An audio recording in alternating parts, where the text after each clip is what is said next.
Alright, welcome back. We got the second place guest winner with his amazing Pale Moon deck. Oh, it's amazing. I've seen a couple of his games and it was actually terrifying. So, let's further ado, get it going. Well, I have no idea how I got this far. I borrowed this deck off a friend who couldn't make it today. Let's go through this real quick. Starter, nothing special there. The fun bit about this deck is there are no heals, there are no draws, those are for weenies. You only run, you go hard or you go home. You run 8 crit, 8 frost, because this is Excel. Sorry. As we say, you either die, So you're willing to move the card right, right? Alright. or you die. So the real reason for that is, of course, I don't expect to survive longer than 3 or 4 turns against the good decks in the game, like the Angel Feather, the Neonet, or the OTT. If they go off, I die.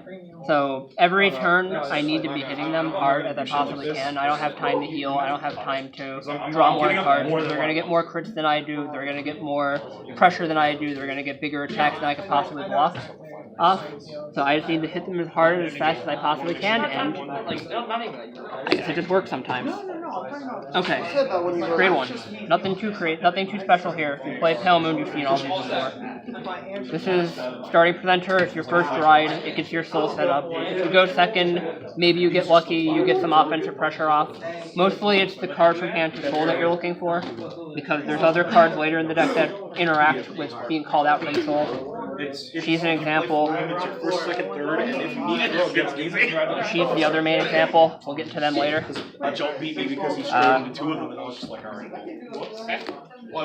Bunny's next. She's nothing special. She gets your soul set up every time you boost, so I tend to call her out as early as I can possibly see her and throw her down. She sets your soul up for later plays because you need specific cards in the soul to pop off late game. If it hits, you go off, and the game is basically over. They're never going to let you hit, but it's nice pressure to have on weaker attacks to make them drop those cards early. Okay, next up is Trapezes. If you've seen Pale Moon, you've seen this card before. It's just 4 of all the grade 1s. They don't really have much good grade 1 options right now. She goes in the Soul Blaster out, extend her combo. Nothing too special there. Interesting interaction with her that I try to go for early. If I have, let's say, her here, they just random garbage out elsewhere on the field. Maybe if I got her into my soul somehow, I don't know. You can do some nut stuff. You can swing, use her effect, swing with this first, sorry. Use her effect, shove her to soul. Maybe I had some other resolve her effect, so soul blast her out, call something better from soul, and just extend her combo. Mostly you go for this. I try to rush as hard as I can early game because the trigger lineup, maybe if I can get them. Pale Moon's big weakness is that if my opponent gets a damage trigger, I die. My entire turn just gets stopped, I'm just done. So early game, I try to hit as hard as I possibly can to get them to that 4 damage, 3 damage kill point where they're blocking almost every single attack I throw at them late game. Because if they're sitting at 2, maybe sometimes if they're sitting at 3, depending on the deck, they'll just no guard attack and hope to get damage triggers and kill me. Because then they can block all my weak attacks easy. So I try to rush hard early game. That's it for grade 1s. Grade 2s are a little wonky. And it's like, I did a bunch of stuff. I've got 4 of her because she can hit power stages against Force. Force is 13k body on grade 3 and 10k grade 2, so that becomes a problem. If she swings for 12, if I have Beast Tamer on Vanguard, she swings for 15 after you put the card in the soul, and 3k for her skill. So that's 15k against the Force, 10k if I go first. And it's enough to hit a Force number unboosted, which is important for later combos. The target for her skill seems bad, but if you've got this, it's good because it causes her to trigger. If you've got her, you can set her into your soul. So for Beast Tamer, you can call her out of your soul with her own effect to trigger her to enable further attacks. That's it for her. Next we've got Nitro Juggler at 4. He just sets up, he's nothing special. I run him at 4, I probably should not have ran him at 4, but he's important early game. He's good when you call him from hand, but if you call him from soul, he's just dead. So there's really, I probably should have ran him at 3 instead of 4, but I kind of threw, I borrowed deck and I made some last minute tweaks to it, so whatever. He's not special, you just try to get your... But I also basically have a spike. Try to get this in the soul if you don't have it, so you can make it, set your extenders up. You try to get her in the soul if you don't have it, so you can set yourself up. Get her in the soul if you don't have it, you can set yourself up. It's good to dig through your deck and just get the combo pieces out. Believe it or not, he's actually good in premium. Oh, that's true. Because if you're playing Nightmare Dolls in premium, you have combo pieces you need in your soul for that. That's a very good point.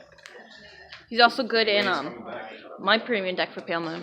Do you do Nightmare Dolls or do you do? I do half Magia, half Beast Tamer. Oh, that's interesting. Because the main boss of the deck, which we'll get into in a minute, she has the Beast Tamer name. She's a very strong card, and she has the Beast Tamer name. So you can set up yourself up with some really good combos with that. I'm not a big premium player, so I might not know what I'm talking about, so I'm going to take your word for it. It's fine. I've tried so many different versions of Pale Moon for premium that I've just thrown away. Nightmare Dolls gave it to him, and I tried Harry with Beast Tamer, didn't work, so I've tried every option you could think of. That's dedication then. I can't blame you for that. Other interesting choice, I only run Jill at 3 because she's good. She's one of, if not the best card in the deck, but if you have too many of this, it clogs and she becomes dead. You only need one in your soul that you keep cycling around. The others are more for in case the first one dies, you screw up, damage check it, they retire with a retire deck, whatever. But Kagera's not a huge factor in the meta anymore, so I can, might be a little risky to do this. I keep it at 3 because ideally I ride it for Vanguard and ride something over it, or I last time I talked to him, get the front soul with starting presenter skill just so she can soul for later. And unlike the other cards in the deck, she has no way of powering herself. She has no way of powering herself up when she attacks. So I'd rather not be stuck attacking with her because she can only hit 9. She can only swing for 9 by herself. Maybe 19 if you got it on Excel. Maybe 22 if you got her on Excel and you got her. Or if you get all front triggers. That's true. Front triggers are They save lives. They end games.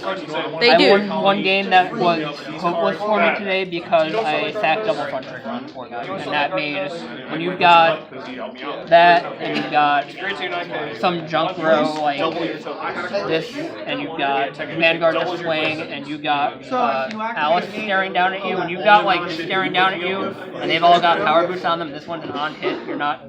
you have 2 tokens on? Maybe this wasn't the correct setup, but with the right soul, you're gonna have a really hard time surviving this affair. I didn't have my sleeves for my nails. And you have like 4 open damage, like I did in that situation. Only other grade 2 in the deck is the box Boxman. I didn't have room. This is kind of left over from I borrowed the deck off a friend. I don't like him that much, but he is useful. Not so much as first skill. That's a bluff if you're against a player who's not familiar with Pale Moon, because if you have this sitting on Vanguard, they might get afraid. They might look at your soul and see all your options that you have in your soul, and they might get afraid and not attack you as much early game, which gives you maybe one more turn to set yourself up before you go off. The real boost is the second skill. You get plus 3,000 if you have the other one in your soul. The deck I borrowed had 4. This one ran 4.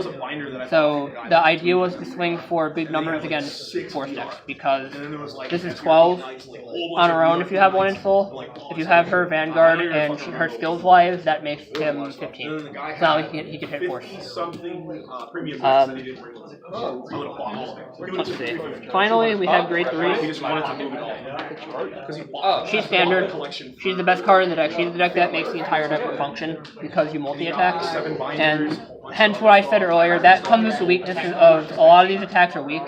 So if your opponent gets a single damage trigger, as everyone knows, you're basically dead, because I might have him, her, and him. I might have an Alice out maybe. I might have like this. I might be doing great, but maybe this is swing for 22 and they're at 23. 25 if I have her condition being met, so they just drop a 5k. That's not helpful. They'll just intercept, they'll just drop a trigger from hand or like a grade 2 from hand or whatever. You want to be more at a stage where you're swinging for 20 3+ against Force, 22+ against Excel and Protect, and they don't have any defensive triggers yet. So that's why I chose the hyper aggressive trigger lineup, and I play a more aggressive grade 2 game. So I want them at that higher damage count before I commit to the kill turn. Dude, if you need to plug in, yeah. Oh, she's pretty. She's from the. Yeah, we'll put it on the camera. She's from the Bushiroad. They did the Anaheim Regional at a convention center, and when people were there, they were able to buy these books, which were like $100 or whatever. That had really fancy printouts of her. I think she also got a. Where's the OR. Oh no, that's the OR. But there was a gift. I don't have it on me. There's a gift marker that's for Beast Tamer that just has the art of Beast Tamer and this shiny blue background, but it's just an Excel gift. The idea they go for money. The person I borrowed for this was Pale Moon Death, so they maxed out. They got this. They've got the signed gift marker. They're very swagged out with this deck. It's not their main deck though. So I only run 3 Alice. I messed up. I meant to run 4. Really, I got stuck with Artillery Man. The deck was dead by accident because I forgot to swap it out for the tournament. Don't run Artillery Man. We're not going to talk about Artillery Man. Alice is a nightmare because if you get stuck riding it for grade 3, you basically lose. The old one was even worse before B series, but no, the only thing you can do, if you got another one in Soul, you can maybe survive by calling it out with your own effect. Or You actually can't, technically. Oh really? No. Non-grade 3. Oh, no, the first effect, the on-ride. Oh, yeah. The on-ride, when you ride her, you can call Worker Ride from Soul. You can't even use her rear effect if she's your Vanguard, you're just dead. Yeah. The only thing you can do, maybe you can call out Jill and... That is not a worker roid. Yeah, she is. Oh, she is? She's the only worker roid in Standard. Actually, no. Who else is a worker roid? Oh, he's a worker roid. If only he was from Soul. If he was placed from Soul, he'd actually be useful then with Alice, but he's from Hand, so oops. But yeah, no, Alice is mean. Alice is nasty. Especially when you do, in my opinion, the most standard combo of the deck. You have yourself set up or whatever. You've just got to have her and Soul, and where's that trapeze? And your trapeze is in Soul. You swing, you counter blast, you put in Soul. You get this fine lady out. Sorry, she had to already be on rear guard circle. So you swing, you get her in Soul. Oh, it definitely should be bad, 100%. You get this out from Soul. You trigger her, call your whatever you want. If you got a bunny, call that bunny. If you've got anything else, call it. She finishes resolving herself. You Soul Blast her away. Here, Alice back up. So you've got now. You attack. That was first attack with use her. I would know. I played. Now you've got 2 more fresh attacks, and she still goes off. And if you hit with this, now you're making even more attacks. So you can get like. You're still setting up for later plays. I got like 9 attacks off in one game with this. That's like common. That's like not that bad because you already got.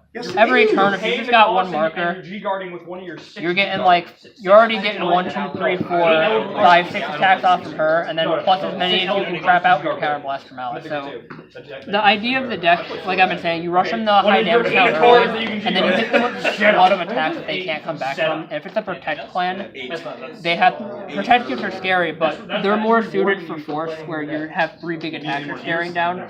If they can't deal with like 6 or like 9 attacks in a row. They have the perfect guard every time with the Protect gift. They're gonna be ditching their Protect gift to guard with the Protect gift. So you're gonna shoot through their hand like a wet tissue paper if you get out early.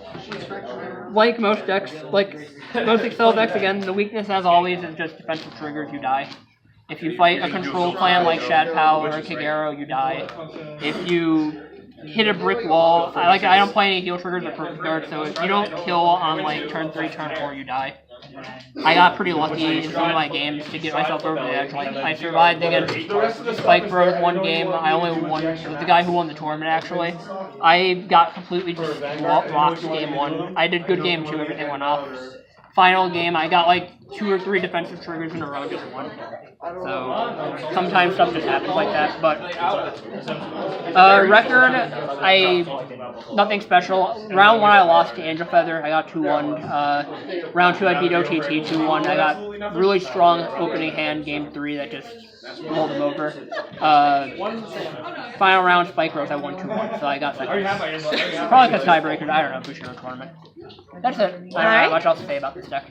Thanks for having me. Thanks to my friend for giving me this deck for today. It was a blast. All right, thank you for being on our channel.